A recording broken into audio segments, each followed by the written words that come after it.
Welcome to my podcast where I talk about all things related to money mindset, finance, business, and investing. My name is Royston Cumberbatch, a qualified accountant with over 30 years' experience in finance and business. Coming from a very humble background, I have continuously challenged the assumptions and the expectations of what I'm capable of achieving for myself and others. Over the years, I've helped hundreds of entrepreneurs to decipher finance and to make more money and to run highly successful businesses. On this podcast, I will share with you tips, strategies, techniques, and tools that you can use to make more money, manage money better, and to maximize your success.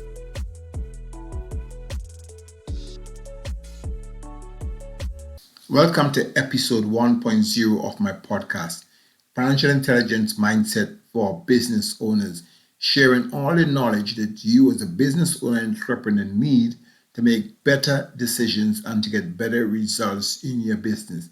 In this episode, I will share with you the background of how I became an expert in finance, what are some of the big hurdles I've had to jump over, what are some of my successes, and my entire career as a very summary level in financial services. So, my story begins over in Grenada and in the Caribbean islands. It's called the Island of Spice. It's really beautiful. When I was growing up, we had lots of time to run around with friends and family.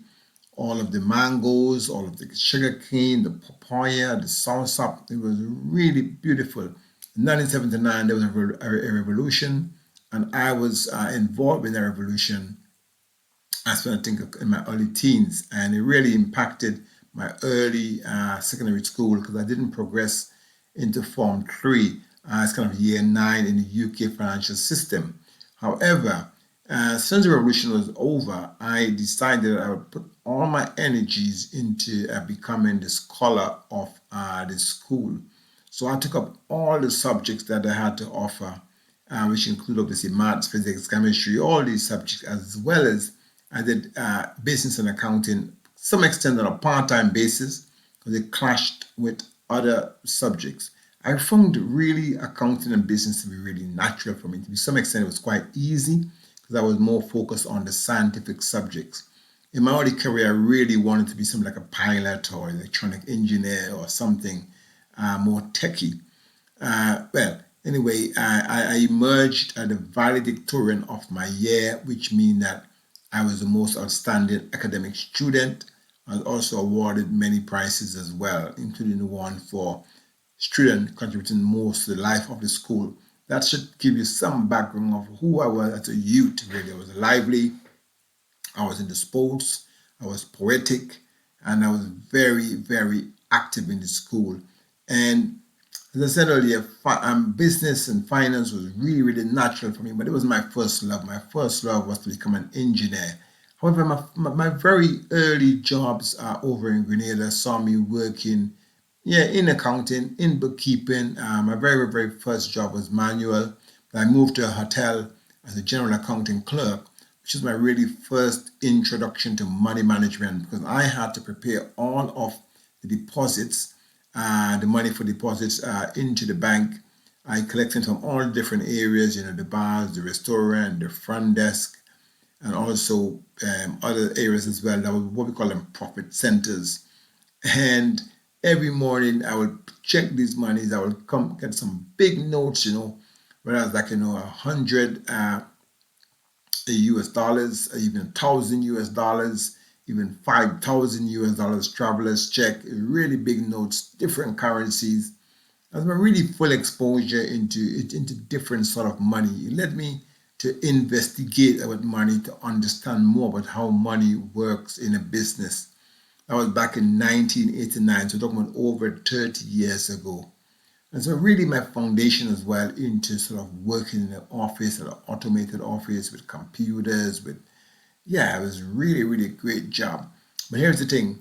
I was ambitious. I wanted to do engineering. I decided to pursue my dad. And the thing I didn't do right was to have a great plan. I just backed up. I went to Canada and things didn't work out. Things didn't work out for me. And I was soon packing back. In fact, they sent me back In Canada, I did all sort of odds and sod jobs, working in big soya factories, working in plastic factories, working in cardboard factories, working peeling onions all day. It was really tough. That was in my early 20s.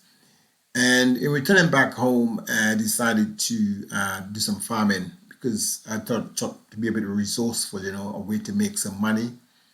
And all the monies I made, I plowed it back into my mom's house because back then our house didn't have any running water. We didn't have TV. We didn't have phone. Well, actually, it was a wooden house that was sort of leaning. The wooden posts were leaning. It was actually looking to fall down. And it was really, really a tough and tense situation because we came from very, very, very humble background. When I say humble, I mean very poor family. Even all through my secondary school, it was really tough. I think I had like two school shirts to go to school with, and it was really, really tough.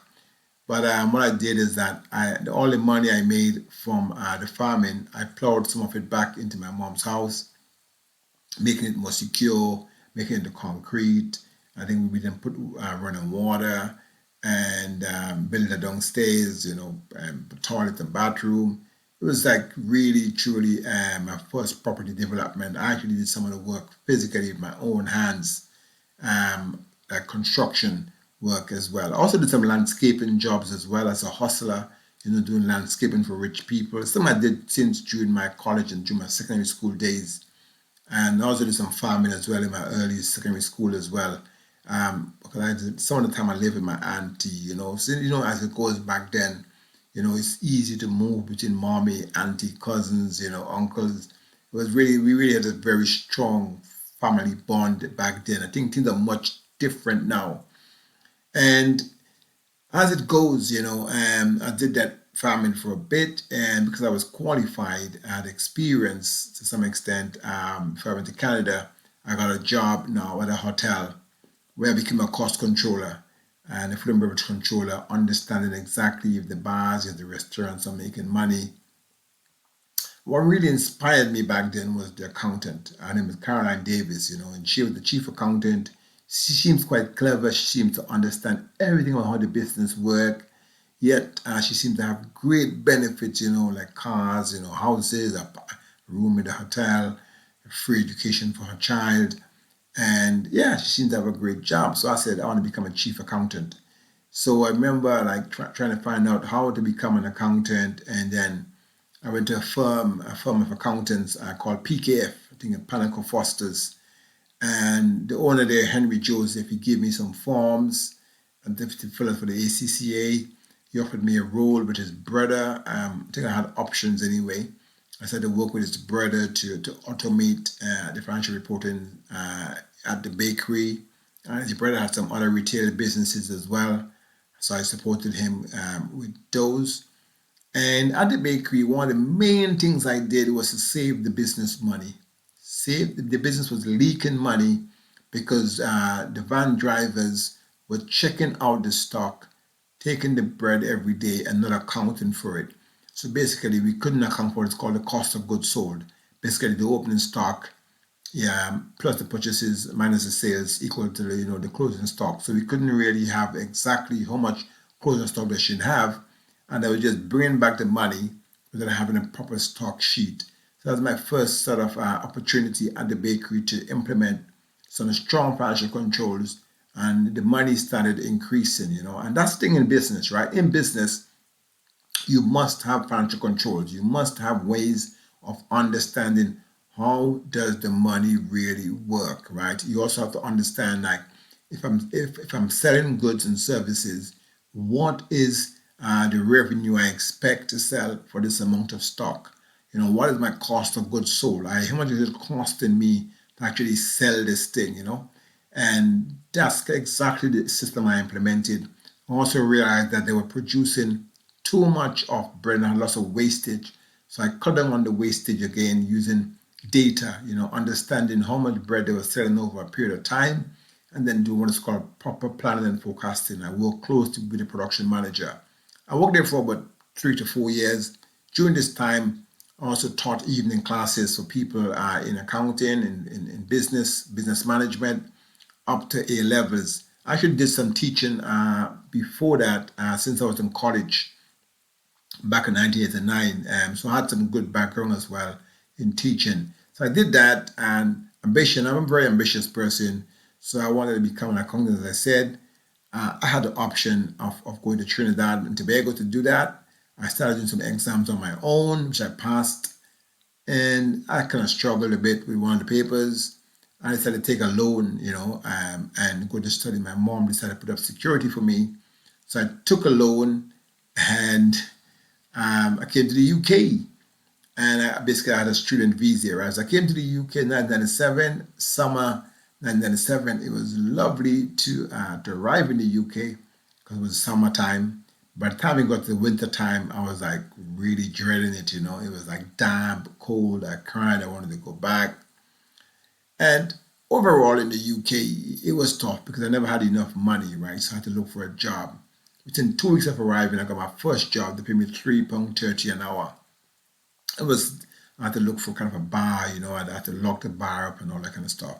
But look, to make a very interesting story, to make it really sound spicy for you, those are some of what is called, my odds and soft jobs. I've done really lots of jobs like those, like, working as a caterer, working as a porter, working for the Royal Mail, doing all these jobs. And I landed a big job as well for BBC, the management accountant in political programs. But where my real career in finance really started was when I landed a job in financial services in 2001. I was headhunted by a company to go and work for the branch of a German company, which had grown 200-fold. They had grown from revenues of 20 million to 200 million in 1 year. And you didn't have much back office controls, no proper financial systems, not really managing the money, managing the treasury. So my first job became expenses and cash management accountant, responsible for over 30 bank accounts, making sure these are all properly reconciled, the different currencies. I think the euro was just coming around that time. There was Dutch marks, there was US dollar, there were all different kind of. I think because the euro was coming in, there's a different currency for almost each European country at the time. I think so. I worked during that project to sort of convert into euro. A very interesting project, interesting company. Spent 5 years there, and the German company Württembergische Versicherung decided to give the branch, I think, lots of money as it was expanding. So the chief financial officer there and the finance manager, Richard Sutlow, he was a really good guy to me. He showed me everything he knew about, like, investing, about Excel, about money management, about everything he knew. And he gave me the bandwidth to set up accounts. I started doing some training in IT. I did some training in treasury management. I started setting up money management account funds. I started, managing the relationship with the banks, with the asset manager. It was a really great job, building accounting systems, actually building investment systems, working with IT to put KPI systems in place. And yeah, I had a budget of like 12 million, for expenses and 200 million for investments. I automated the investments processes. I also built systems to automate financial reporting as well. So it was my really, really big first job in the city on, I call it the Monopoly Board, as Fenchurch Street. Fenchurch Street station was just, I think, 3 minutes walk away. And I bought my first property in 2002. Being ambitious, I think I was actually headhunted again to become a financial controller for a company. I moved to Aviva, where I became a finance manager, a financial controller, and then I became what is called an investment operations relationship manager, overseeing JP Morgan operations. I think almost 160 billion of assets. I built a team of accountants to kind of oversee the operations. And yeah, it's my first really big project in investment operations.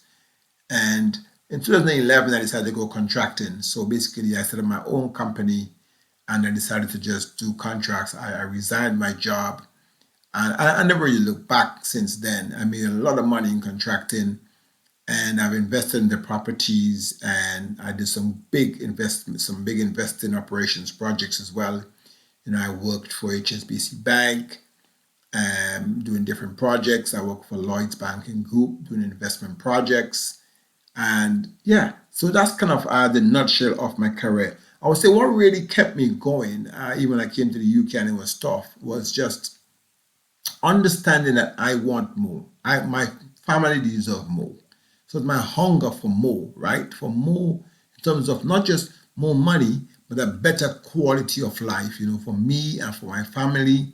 So that's exactly what kind of kept me going. I think to date now, I managed to, to invest in a few properties over in the UK as well as over in the Caribbean. And my mom, who is 70, she's looking for my property in Grenada alongside with my sister as well. We got a bit of land over there, which my mom is still working and still making money off the land. And farming, agriculture is really something that can make a lot of money. And some people realize that you don't need a big business to make money. What you need is a great business idea, and you need to make sure it's profitable. Yeah, you make sure it's profitable, i.e., that what you're selling is more than what it's costing you to sell.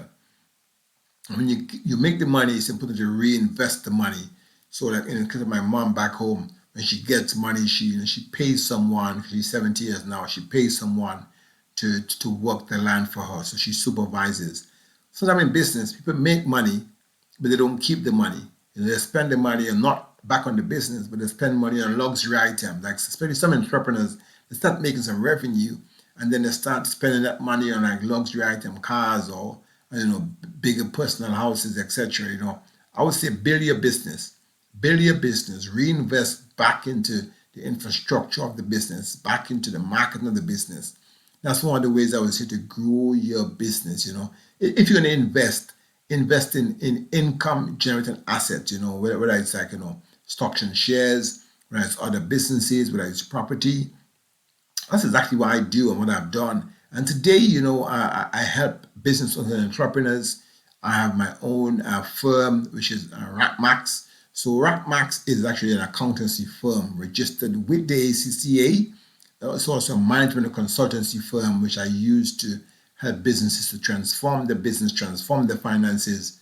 I'm working with entrepreneurs, predominantly those who are already startup, and they're probably between 1 to 7 years. They're making between 100K to say 10 million. That's kind of my niche, my target market. But I'm happy to work with people who have a great business idea who are also just starting up as well. And fundamentally, I would say in business right now, especially in this period that we're going through right now, you really want to have multiple streams of income. You want to have multiple streams. You want to be online. You want to really understand exactly what products and services customers want, and you want to go out there and really give them that at the best possible price. So part of what I'm doing, my journey, my mission is to set up what's called my academy, my Finance, Business and Investing Academy, my FBI Academy. So I've got some online courses coming up this month, actually launching the doors this month. Probably one is going to be how to manage, multiply money. And there's a business growth program. These will be great programs for people who are looking to be successful in business. Because let's face it, the statistics is that after 5 years, most businesses fail, and after 10 years, only 4% of all businesses survive after 10 years. So to be successful, you really want to have a great blueprint.